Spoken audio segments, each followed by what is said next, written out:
안녕하세요. 잘돼갑TV의 명품 PD 한PD입니다. 자, 오늘 이 시간은 60세 이후에 뭐랄까요? 겪는 여러 가지 이 과정들, 그죠? 삶의 여정들, 뭐 주변에서 일어난 일들, 뭐 그런 것을 좀 이야기해 보겠습니다.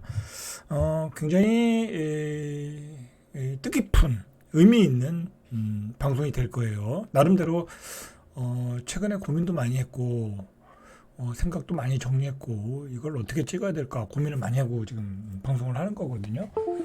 좀 부족하더라도, 내용이 부족하더라도, 뭐 다음 시간까지 이어지더라도 계속해서 이야기를 좀 해보겠습니다.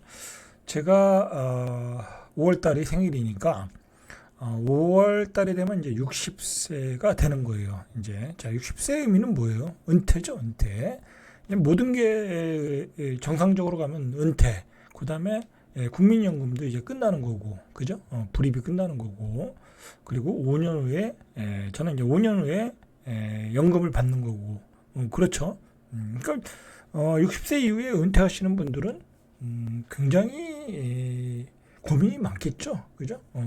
그동안 직장에서 잘 다니다가, 그죠? 월급도 많이 받고 이제 연차가 있으니까 이제 그걸 가족들을 돌보고 그랬는데 나가야 된다. 수입이 끊어지니까, 그죠? 그리고 아이들은 지금 막 대학교 갈 때니까 또 60세면 아니면 고등학생이거나 또는 늦게 결혼했으면 중학생이고 뭐 이제 그렇죠. 자, 그런 얘기는 뭐 일반적인 얘기고 제가 느낀 바로는 제가 이제 경험한 바로는 저는 좀 이제 이 60대에서 70대 사이의 사람들을 많이 알아요. 왜냐면 이제 저희 직장에 이제 그런 사람들도 많고 그래가지고 은퇴하신 분들도 많고 그래가지고 그래서 그런 사람들을 많이 하는데 제가 50대 때는 못 느꼈던 점들이 있어요. 50대 때와 60대의 차이가 뭐냐면 이제 50대 때는 이렇게 주변에 아픈 사람이 그렇게 많지 않아요. 그냥 뭐 조금 아픈 사람도 있지만 뭐 중병에 걸렸다, 그죠? 암에 걸렸다, 암이겠죠, 중병이면 암에 걸렸거나 또는 갑자기 죽거나 돌아가시거나 그런 분들이 50대 친구들 사이에서는 거의 없어요, 그죠? 아주 뭐 건강이 급격하게 나빠지는 사람 아니면 별로 없어요. 근데 60대에 이렇게 주변 지인들과 어울리다 보면 60부터 갑자기 아픈 사람들이 많아져요. 많아진다니까요, 여러분들. 굉장히 많아져요. 갑자기, 그리고 굉장히 건강했던 사람이 갑자기 쓰러져. 그런 경우도 많아요. 아니, 아무리 건강해도요, 뇌혈관이 막힐 수는 있거든요. 뭐 피떡 같은 게 이제 막을 수도 있고, 혈관에 뭐 이제 기형적인 부분도 있을 수 있고, 심장에 부정맥이 생길 수도 있고요. 그렇거든요. 아주 건강한 사람도 그거는 피해갈 수 없는 거예요. 좀 재수가 없으면 그럴 수 있는 거예요. 그렇기도 하고, 그 다음에 60대 이후에 특히 65세 이상 되시는 분들, 그죠? 65세 이상 되시는 분들, 특히 담배를 많이 하시는 분들, 뭐, 담배는 뭐 꾸준히 피고 술도 뭐 거의 매일 마시고 뭐 그런 사람들 있잖아요. 있어요. 60대 넘어도 그런 분들이 있다니까요. 자, 그런 분들은 여지 없어요. 여지 없어. 60대 이후에 술, 담배를 계속했다. 하루에 소주 한 병, 소주 두 병 마셨다.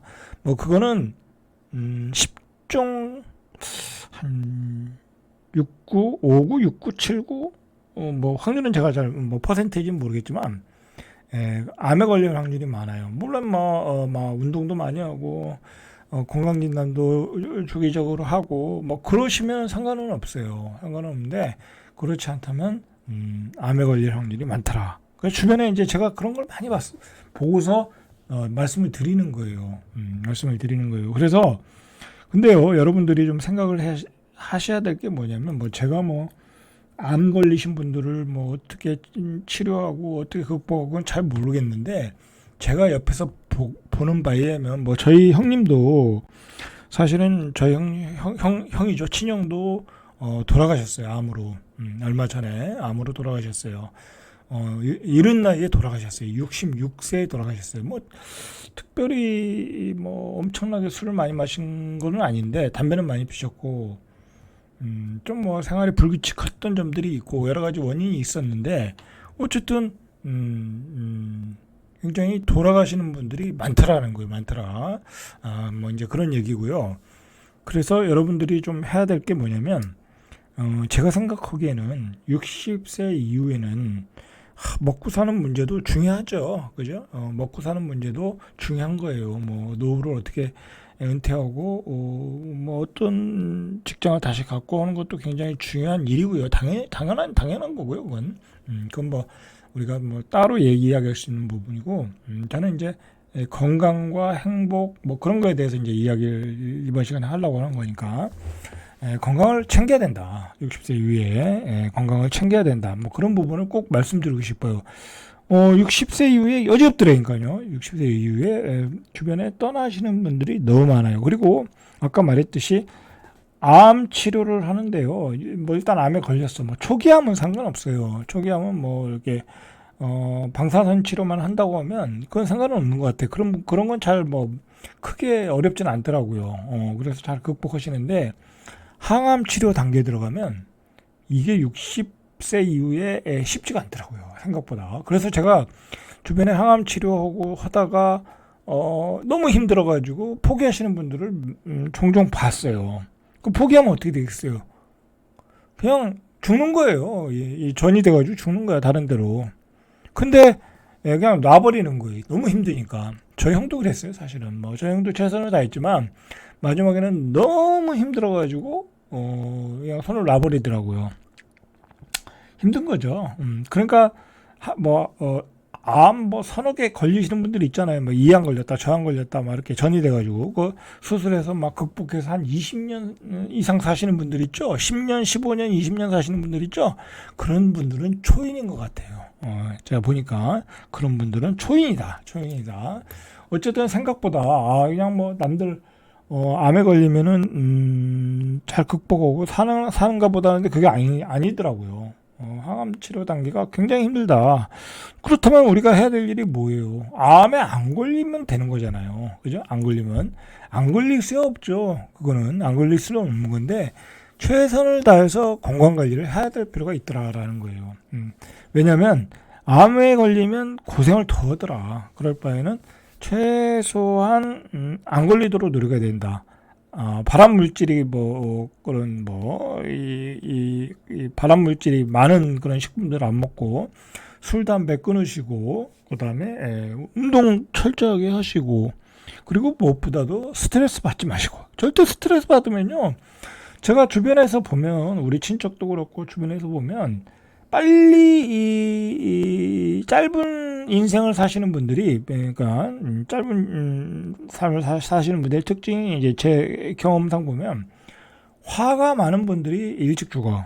막 우라통이 터지는 거야. 그죠? 막 화가 많은 분들이 뭐 사회에서 이일절 많잖아요. 그죠? 이일절 많은데 그걸 다 화로 받아들이는 거야, 가슴에. 그러면 결국은 심장마비로 죽고 뇌혈관 터지고 죽고 고혈압으로 죽고 막 그래요. 그러니까 이 나이가 들면 이제 화를 푸는 방법, 그죠? 다 내려놔야 돼. 내려놔야 되더라 이런 거예요. 내려놔야 되더라.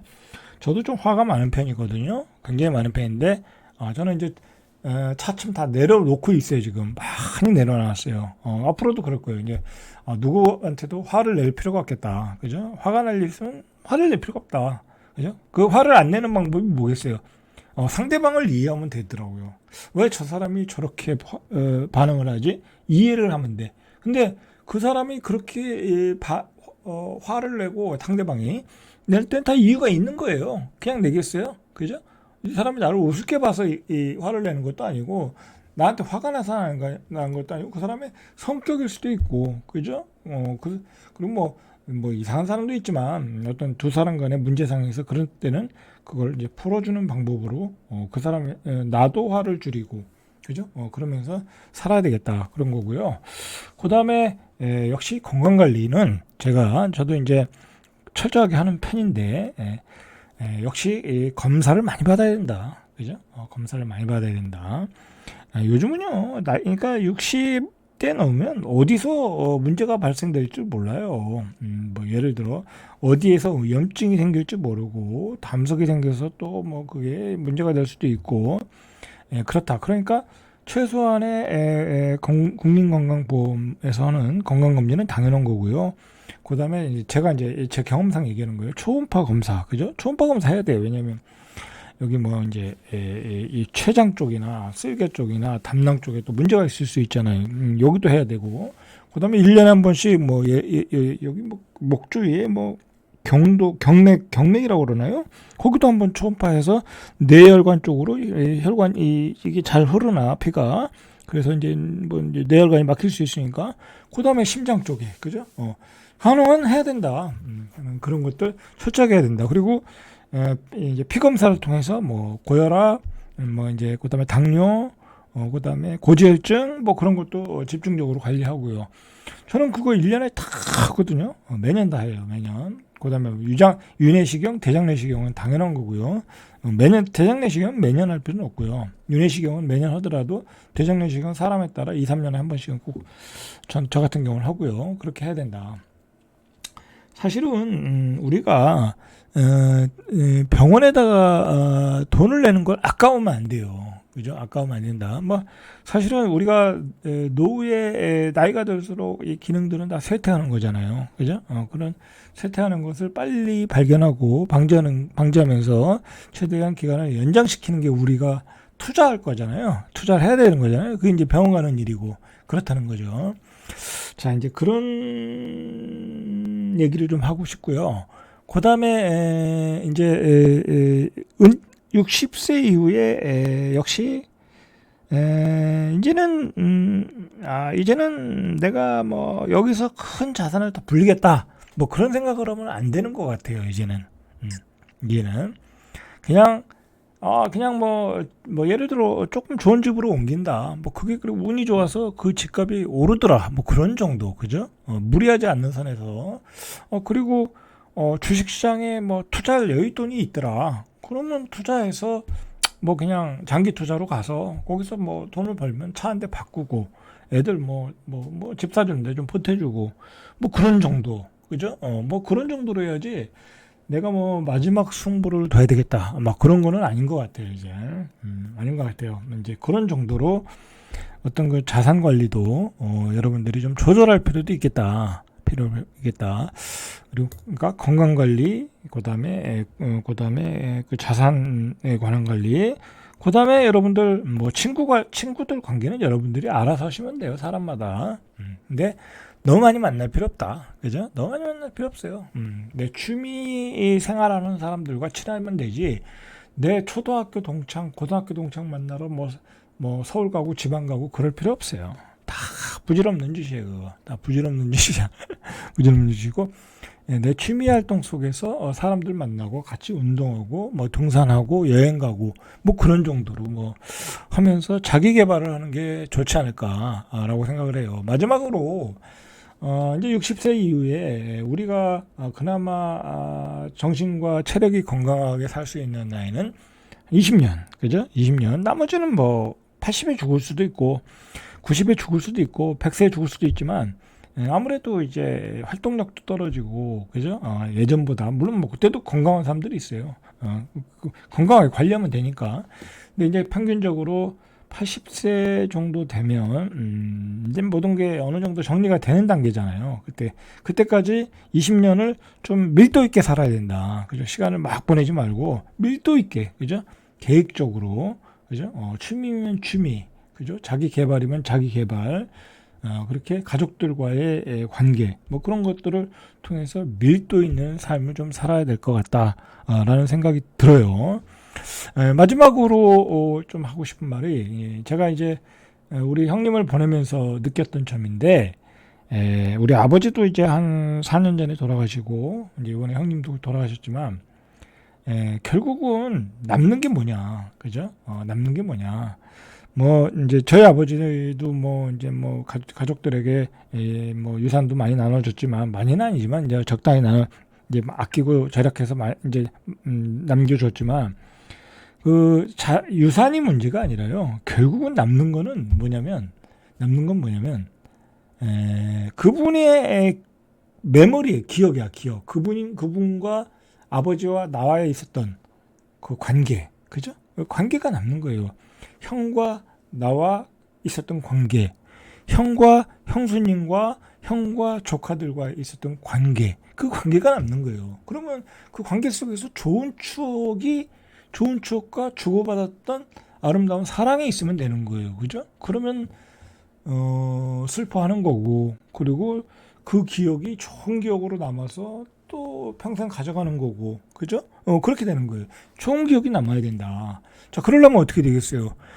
살아있을 때 관계가 좋아야 된다라는 거예요. 그죠? 그러니까 여러분들 부모와 뭐 싸우는 사람도 있잖아요. 그죠? 뭐 부모와 갈등하는 사람도 있잖아요. 아버지가 나를 이해하지 못한다. 그럴 필요 없어요. 그럴 필요 없다. 그거 다 부질없는 짓이야.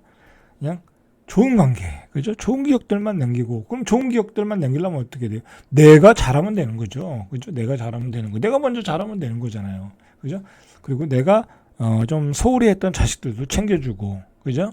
그리고 젊은 아버지, 뭐 부모님들은 당연히 어렸을 때부터 애들과 좋은 관계를 맺고, 아주 좋은 애정도 주고, 사랑도 주고, 그렇게 키우다 보면요, 결국은 남는 거는 우리가 떠날 때 남는 거는 내가 주었던 사랑이더라고요. 사랑. 우리가 이제 화장터에 가서 화장하고 나오잖아요. 이제 부모님의 이 뼈가루를 우리가 받잖아요. 그죠? 받는데 결국은 뭐가 남는 거예요? 부모님과의 관계가 남는 거예요. 그 관계의 핵심은 사랑이더라는 거예요. 사랑. 그죠? 근데 평소에 살아있을 때 부모님과 좋은 관계를 가지고 있고 그리고 내가 부모님에게 효도하고 그죠? 그런 좋은 관계를 맺었다면 상관없는데 부모님 때문에 뭐 싸우고 막 그런 기억만 있다 보면 어떻게 되겠어요? 남는 게 없어요. 그죠? 남는 게 아무것도 없어요. 자식하고도 마찬가지고. 자, 그런 이야기를 뭐 좀 생각이 정리가 됐나 모르겠는데 그런 관점에서 우리가 60대 이후에 조금 각자 여러분들도 정리를 한번 해보시기 바라요. 저는 예전에는 뭐 60대 이후에 지금 있는 자산을 한 2배, 3배 한번 불려봐야 된다. 그런 욕심이 매우 강했거든요. 근데 그거 다 부질없는 짓 같아요. 그건 부질없는 짓이고 굉장히 또 위험스러운 재테크 방법이고 그런 것 같아서 이제 그런 것보다는 뭐 있는 것 가지고 내 건강하게 그리고 내가 가족들에게 애정과 사랑을 주고 그죠? 떠날 때는 말없이 그냥 사랑을 남기고 떠나면 되겠다. 뭐 그런 생각이 요즘 들더라고요. 그런 생각이 들어서 한번 유튜브를 한번 찍어봤습니다. 자, 절대갑 TV의 명품 PD 한 PD였습니다.